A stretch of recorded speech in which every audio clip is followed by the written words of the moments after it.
refrigeración y aire acondicionado. Consideraciones generales. Este manual constituye, fundamentalmente, el material de apoyo para los instructores y participantes en los cursos de capacitación en buenas prácticas en refrigeración. Los cursos están dirigidos a los técnicos que prestan servicio en esta área, con el objeto de capacitarlos para que realicen un mejor trabajo, sin que se produzcan emisiones de sustancias agotadoras del ozono, SAO, a la atmósfera y en general, de cualquier refrigerante, y también para preservar la expectativa de vida útil de los sistemas y equipos a los que les hagan servicio y reduciendo el daño al ambiente. Las buenas prácticas están enfocadas en particular, al manejo adecuado de las sustancias agotadoras del ozono, pero sin excluir a los hidrofluocarbonos, HFC, que, aunque no actúan sobre la capa de ozono, contribuyen sensiblemente al calentamiento global del planeta, que es también un daño ambiental de consecuencias catastróficas. Organización del manual. El manual fue estructurado para que cada persona que lo consulte, pueda ubicar de manera rápida y sencilla la información deseada. Para ello, se utilizó un lenguaje sencillo y cotidiano para facilitar la comprensión de las definiciones y explicaciones contenidas. El capítulo primero, comienza con una breve descripción de la capa de ozono, su importancia en la atmósfera, las causas, los efectos de su destrucción y la relación con el cambio climático global. En el capítulo segundo, se describen las medidas que se han tomado a escala mundial y local, para detener la destrucción de la capa de ozono, concluyendo esta parte, con una enumeración de las normativas vigentes en Venezuela para proteger la capa de ozono, así como las disposiciones relativas al buen manejo y empleo de refrigerantes, equipos, aparatos y sistemas que utilizan estas sustancias para su funcionamiento. El capítulo tercero, se hace una breve síntesis de la refrigeración, su historia, su importancia y su desarrollo, y se describen los principios básicos que rigen el proceso, las etapas que caracterizan todo sistema de enfriamiento y los componentes que intervienen. En el capítulo cuarto, se hace una explicación detallada de los diferentes tipos de refrigerantes. Clasificación, y nomenclatura según su tipo, sus propiedades y consideraciones acerca de la inflamabilidad y aspectos relativos a la seguridad personal que debe observarse al momento de manipular estas sustancias. Seguidamente, en el capítulo quinto, se desarrollan ampliamente las diferentes aplicaciones de la refrigeración y el aire acondicionado, así como también una serie de informaciones que ayudarán a los técnicos en el análisis de fallas para los sistemas comunes y sus componentes. El capítulo concluye con una descripción y explicación de las herramientas y equipos con los que se debe contar para realizar un buen trabajo de mantenimiento, así como también la función y operación de cada uno de ellos. En el capítulo sexto, se podrá encontrar una serie de consideraciones relativas a la instalación y mantenimiento de sistemas de refrigeración, inspección periódica, mantenimiento preventivo, diagnóstico efectivo de fallas, tipos de fuga y los métodos e instrumentos. Por último, en los capítulos 7 y 8, se encuentran desarrolladas las técnicas de buenas prácticas en refrigeración, aplicables a la elaboración de un diagnóstico correcto de fallas, limpieza interna y externa de sistemas de refrigeración, retiro y carga de los refrigerantes, prevención de fugas, recuperación de gases refrigerantes, almacenaje y en general, manipulación de recipientes a presión. Todo el temario desarrollado en este manual ha sido concebido para ayudar a los técnicos de refrigeración a corregir los errores conceptuales, de procedimientos y de manejo, que inciden en el consumo innecesario y desmesurado de SAO, mejorando la efectividad en los trabajos de instalación, mantenimiento y reparación, logrando de esta forma, que los equipos y sistemas alcancen el máximo de vida útil prevista en su diseño original y al mismo tiempo, contribuir con la conservación del ambiente, y, en especial, con la capa de ozono. 1. Causas y efectos de la destrucción del ozono estratosférico. La capa de ozono ubicada en la estratosfera, se extiende entre los 15 y los 45 km por encima de la superficie del planeta. Como su nombre lo indica, esta capa es rica en ozono que absorbe los rayos ultravioleta del Sol, impidiendo su paso a la Tierra. El ozono es una forma de oxígeno cuya molécula tiene 3 átomos, en vez de los 2 del oxígeno normal, convirtiéndose en una sustancia muy reactiva e inestable, tóxica aún inhalada en pequeñas cantidades durante periodos cortos. En la estratosfera, el ozono se forma a partir del oxígeno del aire en presencia de la radiación ultravioleta B, ambos, oxígeno y ozono, se mantienen en un equilibrio dinámico en el cual el ozono se forma y se destruye continuamente, siendo la formación más rápida que la destrucción, por lo cual el ozono tiende a acumularse, alcanzando concentraciones de hasta 10 ppm. Si el ozono estratosférico no logra formarse o se destruye disminuyendo su concentración, la luz ultravioleta no sería absorbida y llegaría a la superficie, causando un efecto letal sobre todos los seres vivos. En la troposfera, el ozono se origina en pequeñas cantidades durante las tormentas eléctricas, pero a nivel del suelo, el ozono es un contaminante atmosférico que se forma a partir de la reacción de las emisiones de los vehículos con otros contaminantes del aire, formando una mezcla nociva para la salud conocida como smog fotoquímico, típica de ciudades muy contaminadas como Los Ángeles y Ciudad de México. Las concentraciones de ozono superiores a 0,1 ppm son peligrosas para la salud, plantas y animales. La capa de ozono protege la vida del planeta de la radiación ultravioleta del Sol. Esta radiación tiene una longitud de onda menor que la de la luz visible, pero mayor que los rayos X. Dentro de este espectro se pueden distinguir tres tipos de radiación ultravioleta: capítulo y perfil de la concentración de ozono, O3, en la atmósfera. Radiación ultravioleta A, UVA, la más cercana al color violeta de la luz visible, pasa en su totalidad a través de la atmósfera y llega a la superficie, es relativamente inofensiva, la emplean las plantas para realizar la fotosíntesis y contribuye en pequeñas dosis a fijar la vitamina A, sin embargo en exposiciones prolongadas puede ser dañina. Radiación ultravioleta C, UVC, la de menor longitud de onda y más cercana a los rayos X, letal para la vida tal cual la conocemos, es totalmente absorbida por encima de la estratosfera, en la ionosfera. Radiación ultravioleta B, UVB, tiene una longitud de onda intermedia entre las dos anteriores, aunque es menos letal que la C, es también peligrosa aún en cantidades pequeñas, pues produce cáncer de piel, cataratas y otros daños en la vista, afecta el sistema inmunológico, y todas las formas de vida, microbios, algas, hongos, plantas, invertebrados y vertebrados, normalmente es totalmente absorbida por la capa de ozono. En 1974, dos químicos de la Universidad de California, Sherwood Rowland y Mario Molina, plantearon la hipótesis de que la acumulación en la atmósfera de CFC, en presencia de radiación ultravioleta, podía desencadenar la destrucción del ozono estratosférico. Posteriormente, en la primavera austral de 1985 se comprobó que la capa de ozono sobre la Antártida había desaparecido en más del 50%. Asimismo, hacia finales de la década del 80 se había comprobado que efectivamente la destrucción de la capa de ozono se debía a la presencia en la estratosfera de CFC, HCFC, y halones, que liberan sus átomos de reacción química de los CFC con el ozono en la estratosfera.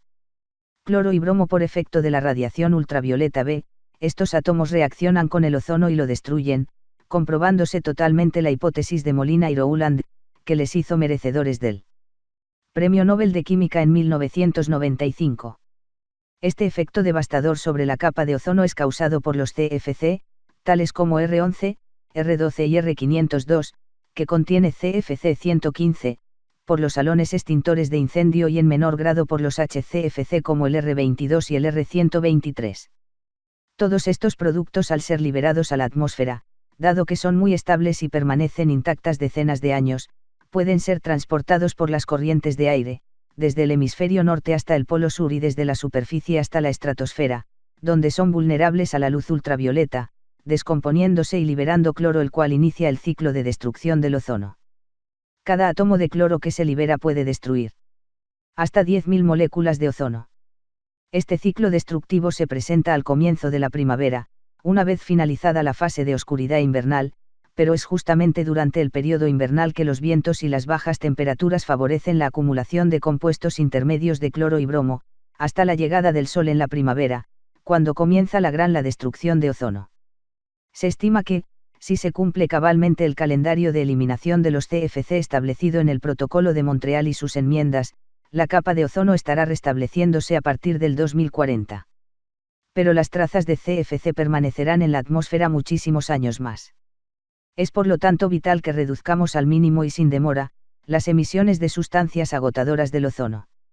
2 riesgos para la salud y el ambiente. Si la cantidad de ozono disminuye en la estratosfera, más radiación ultravioleta B alcanzará la superficie del planeta. Este aumento de radiación producirá un incremento significativo de casos de cáncer de piel, melanoma y no melanoma, cataratas y otras lesiones de la vista e insuficiencia en el sistema inmunológico en los seres humanos. En el resto de los seres vivos aparecerán efectos similares que mermarán la producción agrícola, la vida silvestre, los bosques y la diversidad biológica, reduciendo la producción de alimentos y la supervivencia. Los cambios en la estratosfera también tendrán consecuencias sobre el clima y favorecerán la formación de smog fotoquímico. 3. Calentamiento global, causas y efectos. El calentamiento global o efecto invernadero es un fenómeno natural que se produce cuando parte de la radiación infrarroja emitida por la Tierra, para perder el exceso de calor recibido del Sol, es absorbida en la troposfera por gases normalmente presentes en el aire, como el vapor de agua, el dióxido de carbono y el metano, entre otros, impidiendo que ese calor escape al espacio y lo devuelve a la superficie como una segunda fuente de calor. Este fenómeno hace que la temperatura diurna y nocturna en áreas húmedas y boscosas sea menos fluctuante que en zonas secas como los desiertos, que presentan diferencias de temperatura muy marcadas entre el día y la noche por la carencia de humedad del aire. Pero la acumulación progresiva de dióxido de carbono en la atmósfera, producto de la combustión de carbón, petróleo y gas, aunado a la presencia de los CFC, HCFC y halones, han acentuado notablemente la absorción del calor desprendido por la Tierra, aumentando la temperatura promedio y causando cambios en el clima. A medida que la presencia de los gases que causan este calentamiento siga en aumento, los efectos serán catastróficos por las pérdidas materiales producto de las tormentas, inundaciones y sequías extremas que modificarán las ciudades, las costas, las zonas de cultivo, la productividad, y la supervivencia de las especies. El calentamiento global. Índices pluviométricos en descenso, incremento de la desertificación, temperaturas promedio anuales. En aumento, aceleración en el derretimiento del hielo de los casquetes polares y los glaciares, cambios en los patrones de las corrientes oceánicas, inundaciones de áreas de baja altura adyacentes a mares y océanos, mareas más altas y huracanes, tifones y ciclones de mayor potencia, serán los fenómenos con los que tendremos que lidiar a diario a medida que siga cambiando el clima de la Tierra. Los CFC, HCFC y los HFC, tienen altos potenciales de calentamiento, miles de veces superiores al del dióxido de carbono y el metano, son prácticamente indestructibles en la troposfera y sus periodos de vida superan en algunos casos los 100 años. De manera que estas sustancias que durante años se consideraron los refrigerantes perfectos, hoy sabemos que son doblemente peligrosas, en la troposfera por la cantidad de calor que atrapan y emiten, convirtiéndose en supergases invernadero y en la estratosfera por la avidez destructora de ozono. Al dejarlas escapar se contribuye directamente con ambas catástrofes y una vez que estas sustancias han pasado al aire no hay forma de retirarlas ni de neutralizarlas, se quedarán allí haciendo daño mucho más tiempo que el que nosotros pasaremos en la Tierra, pero posiblemente sí podremos sufrir y lamentar los efectos. Por estas razones estos refrigerantes tienen que manejarse como sustancias peligrosas. La refrigeración contribuye al calentamiento global en dos formas. Directamente, por la emisión de refrigerantes a la atmósfera debido a fugas en sistemas o por la liberación voluntaria y deliberada de gases refrigerantes en los procesos de reparación y puesta fuera de servicio de equipos de refrigeración.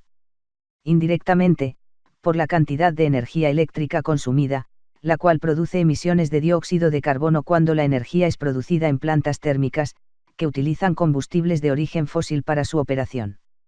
Es por lo tanto urgente que reduzcamos las emisiones de refrigerantes a la atmósfera para minimizar los efectos de la destrucción de la capa de ozono y el incremento del calentamiento global. Adicionalmente, es también esencial que nos aseguremos del uso eficiente de la energía a fin de reducir los efectos indirectos del calentamiento global. Efectos indirectos del calentamiento global. Se define el efecto total equivalente de recalentamiento de la atmósfera, conocido como TEWI, por sus siglas en inglés, como TEWI, Total Equivalent Warming Impact. Efecto total equivalente de recalentamiento igual a efecto directo por emisiones de refrigerantes más efecto indirecto por el consumo de energía. Análisis gráfico cuantitativo del calentamiento global.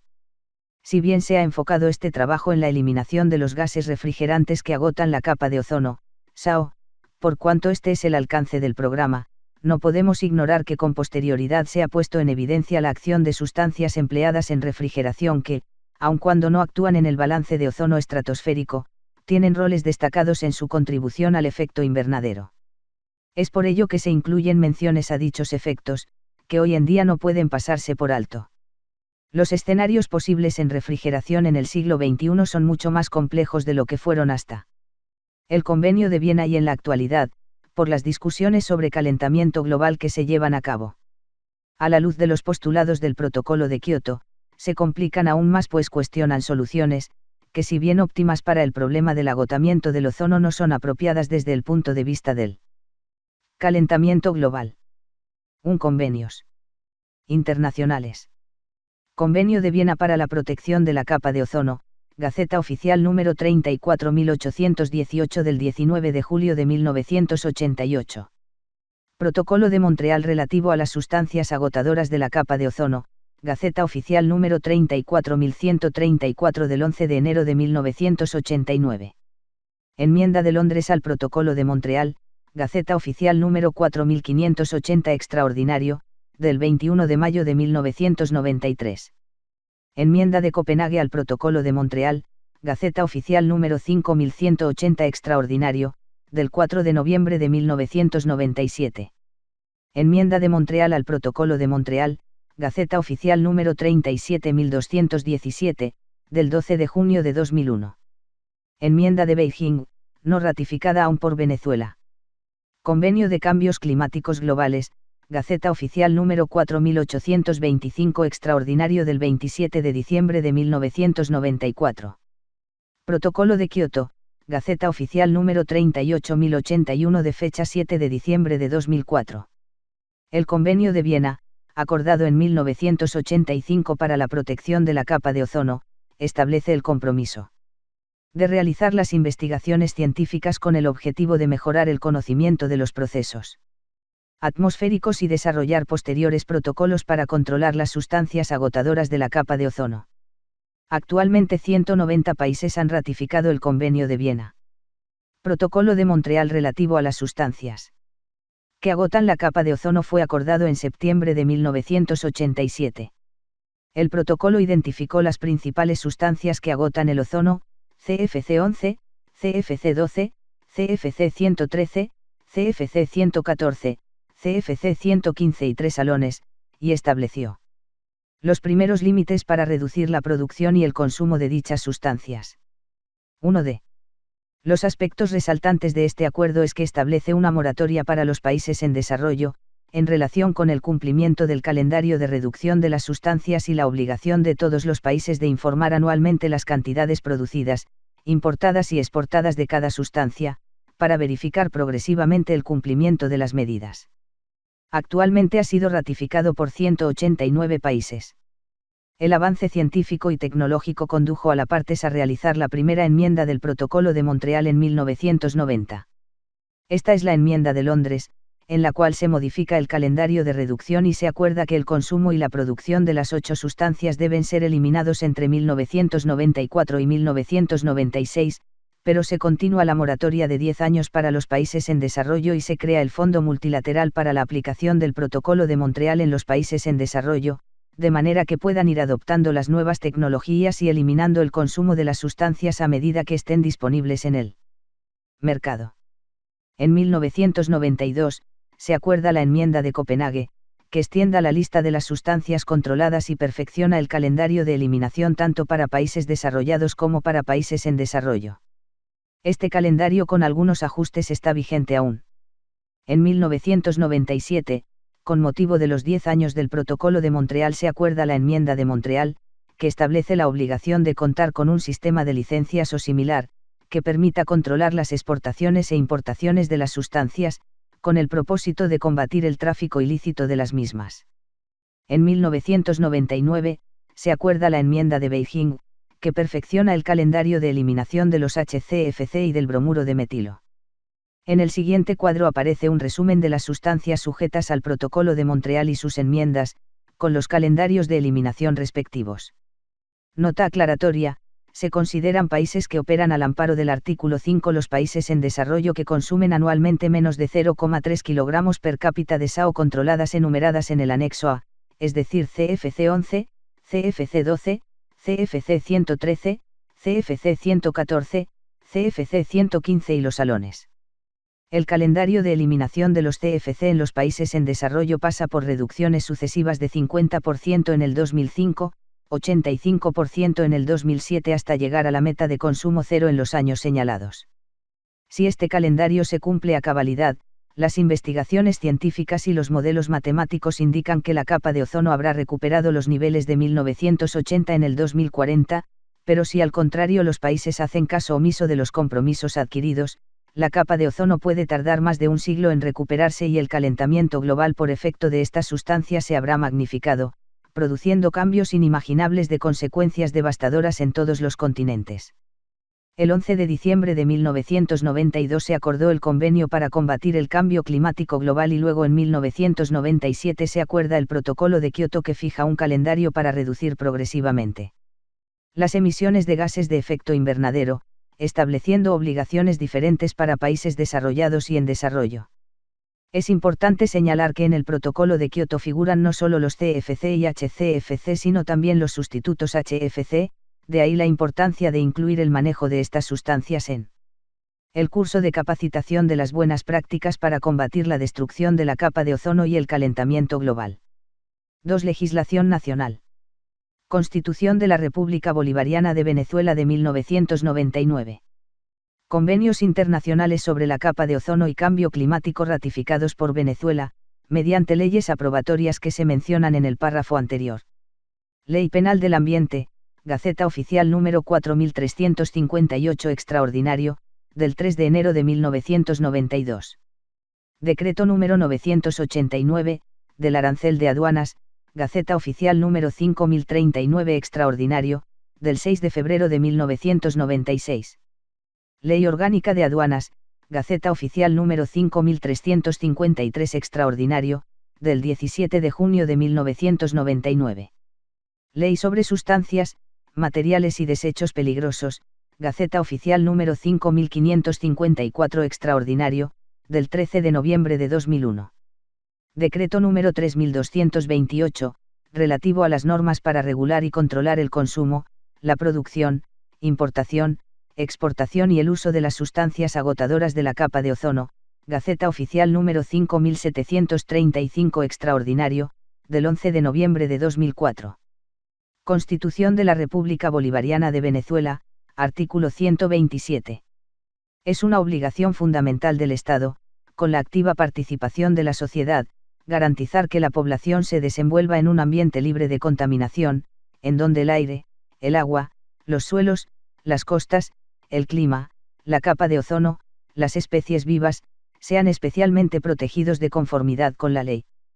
Ley Penal del Ambiente, artículo 47. El que viole con motivo de sus actividades económicas, las normas nacionales o los convenios, tratados o protocolos internacionales, suscritos por la República, para la protección de la capa de ozono del planeta, será sancionado con prisión de 1 a 2 años y multa de 1.000 a 2.000 días de salario mínimo. Decreto número 3228, normas para regular y controlar el consumo, la producción, importación, exportación y el uso de las sustancias que agotan la capa de ozono. ¿A quién va dirigido el decreto? El decreto va dirigido a 1. Todos los ciudadanos y ciudadanas que fabrican, importan, exportan y comercializan las sustancias agotadoras de la capa de ozono. 2. Todos los que fabrican, importan, exportan y comercializan cualquier equipo o artefacto que utilice o contenga las sustancias sujetas al decreto. 3. Todos los que realizan instalaciones, reparaciones y mantenimiento de los equipos y artefactos que contienen o utilizan las mismas sustancias. 4. Todos los dueños de equipos y artefactos que contienen las sustancias, que deben velar por su mantenimiento y operación correcta. 5. Todos los que se benefician de la cadena de enfriamiento para conservar alimentos, medicinas, aclimatar espacios, vivienda, vehículos y otros, para lo cual se utilizan equipos o artefactos cuyos refrigerantes dañan la capa de ozono. 6.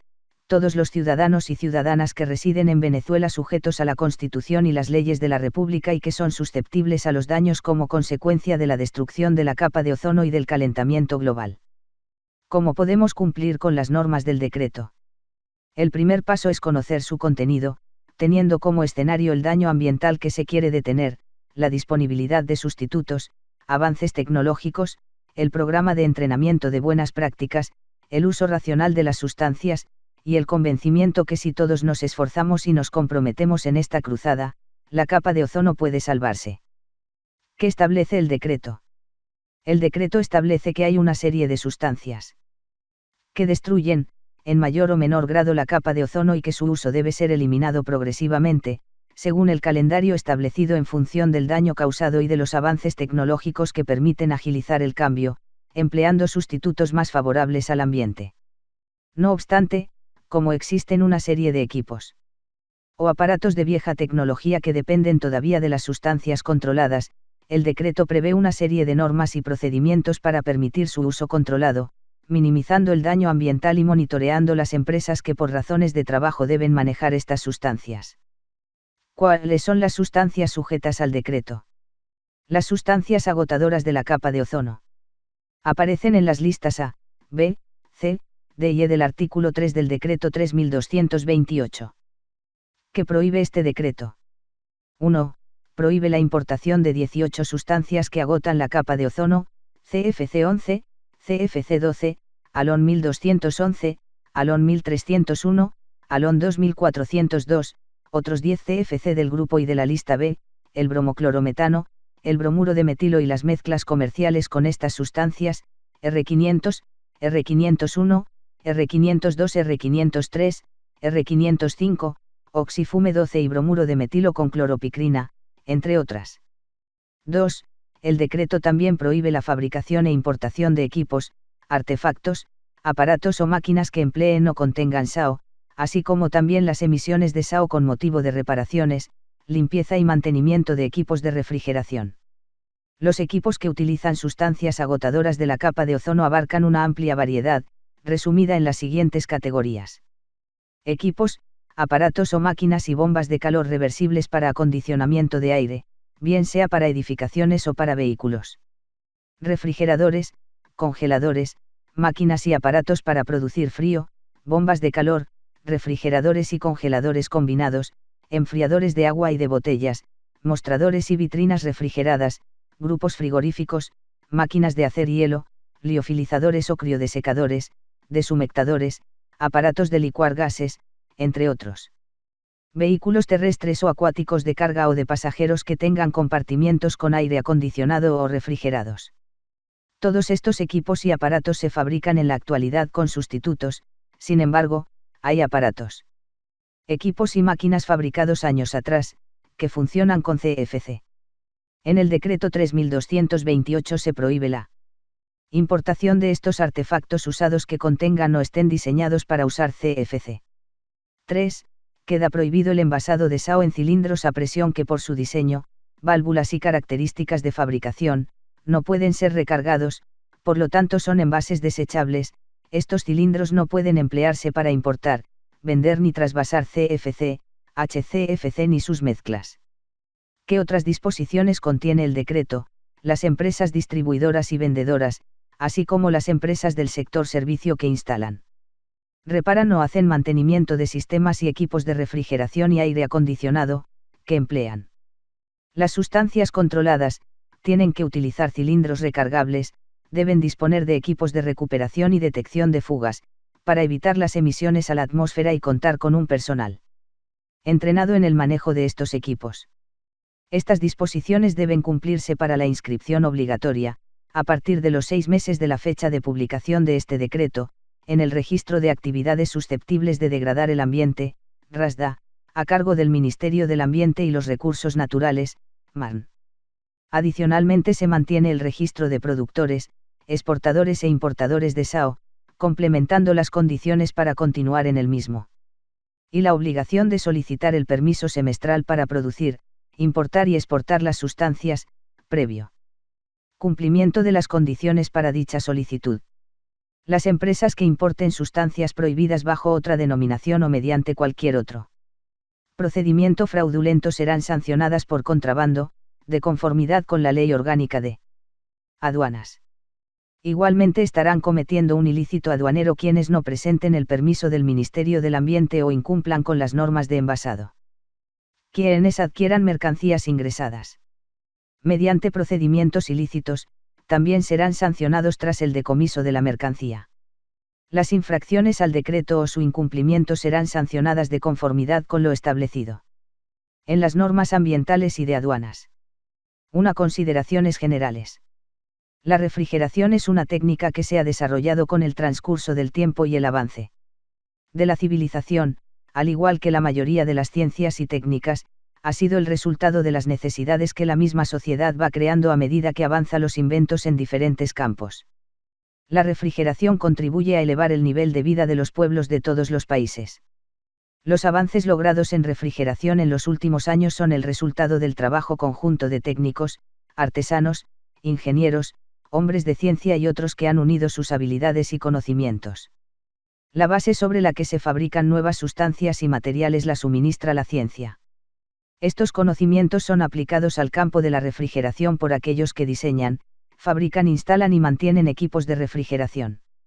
Las aplicaciones de la refrigeración son muy numerosas, siendo unas de las más comunes la conservación de alimentos, acondicionamiento ambiental, tanto de temperatura como de humedad, enfriamiento de equipos y últimamente en los desarrollos tecnológicos de avanzada en el área de los ordenadores.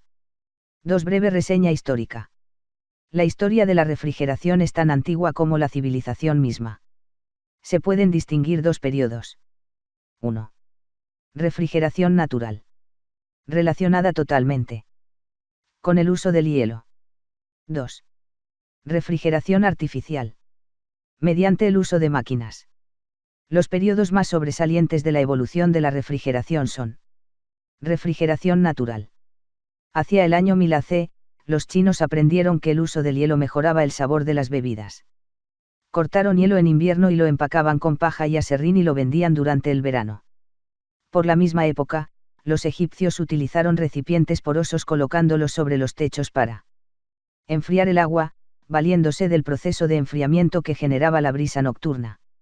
Durante el Imperio Romano, estos hacían bajar nieve y hielo de las montañas por cientos de kilómetros, colocándolos en pozos revestidos de paja y ramas y los cubrían con madera. Durante la Edad Media los pueblos aprendieron a enfriar las bebidas y alimentos, observando que durante el invierno los alimentos se conservaban mejor. En 1626, Francis Bacon trató de preservar un pollo llenándolo con nieve. En 1683, Anton van Leeuwenhoek inventó un microscopio y descubrió que un cristal de agua claro contenía millones de organismos vivos, microbios. Refrigeración artificial. En 1834, Jacob Perkins solicitó una de las primeras patentes para uso de una máquina práctica de fabricación de hielo. En 1880, Carl Linde inició el progreso rápido de construcción de maquinaria de refrigeración en base a la evaporación del amoníaco. También en 1880 Michael Faraday descubre las leyes de la inducción magnética que fueron la base en el desarrollo del motor eléctrico. En 1930, químicos de DuPont desarrollaron los refrigerantes halogenados. Desde entonces se creyó haber encontrado en los refrigerantes halogenados la panacea en la refrigeración, por su seguridad, no toxicidad, no inflamabilidad, bajo costo y fácil manejo, entre otras ventajas. No fue sino hasta los años 80 cuando los científicos advirtieron sobre los efectos dañinos de algunos productos químicos sobre la capa de ozono en la Antártida, preocupación que condujo a la investigación y selección de las sustancias potencialmente activas que podrían estarlos generando. Desde entonces, los refrigerantes halogenados principalmente, aunque no son los únicos, quedaron señalados como los causantes de tales efectos.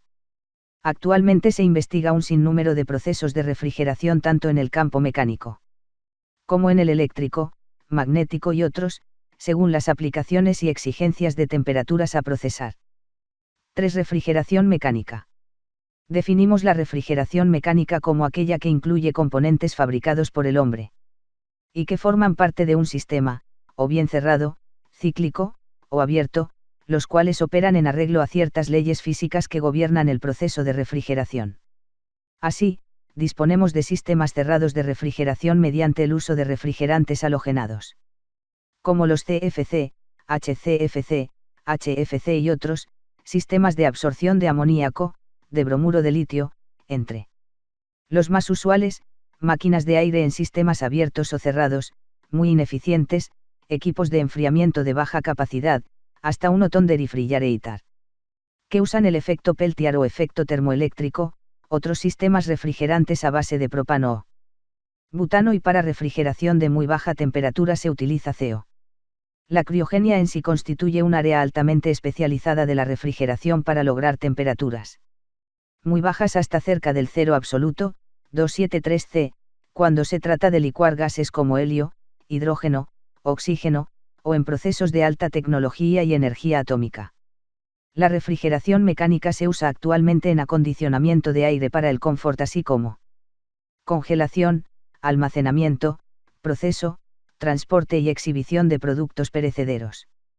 Ampliando estos conceptos, se puede decir que sin la refrigeración sería imposible lograr el cumplimiento de la mayoría de los proyectos que han hecho posible el avance de la tecnología, desde la construcción de un túnel, el enfriamiento de máquinas, el desarrollo de los plásticos, tratamiento de metales, pistas de patinaje, congelamiento de pescados en alta mar, hasta la investigación nuclear y de partículas, aplicaciones en el campo de la salud y otros. Clasificación según la aplicación. 1. Refrigeración doméstica. 2. Refrigeración comercial. 3. Refrigeración industrial. 4. Refrigeración marina y de transporte. 5. Acondicionamiento de aire de confort. 6. Aire acondicionado automotriz. 7. Acondicionamiento de aire industrial. 8. Criogenia. 4. Objetivo de la refrigeración mecánica. El objetivo de la refrigeración mecánica es enfriar un objeto o ambiente por medio de los dispositivos desarrollados por el ser humano para este fin. Para lograr este propósito partimos de conocimientos de la física de los materiales y en particular, los gases, según los cuales, el calor, como forma de energía, siempre tiende a fluir hacia un contorno más frío. Este proceso físico se efectúa a mayor o menor velocidad según las características de resistencia que oponga el material por el cual el calor circula, si es un sólido, o según la velocidad, forma, posición, densidad y otras propiedades, si se trata de un fluido como el aire o el agua. Por consiguiente, se ha hecho necesario definir una serie de fenómenos que involucran el proceso de enfriamiento y también crear herramientas que faciliten tanto el uso de esas definiciones como la comprensión directa a partir de las características de cada fenómeno representado.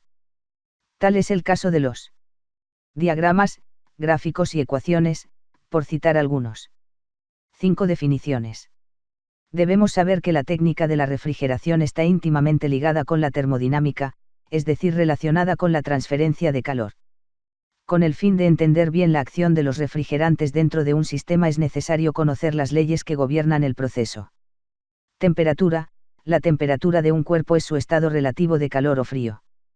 Cuando tocamos un cuerpo, nuestro sentido del tacto nos permite hacer una estimación aproximada de su temperatura, de modo análogo a cómo la sensación de esfuerzo muscular nos permite apreciar aproximadamente el valor de una fuerza. Para la medida de la temperatura debemos hacer uso de una propiedad física medible que varíe con aquella, lo mismo que para la medida de una fuerza empleamos alguna propiedad de un cuerpo que varía con la fuerza, tal como un resorte en espiral.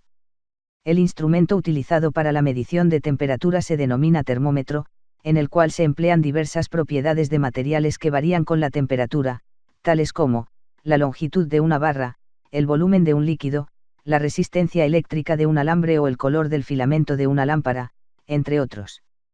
Escalas termométricas.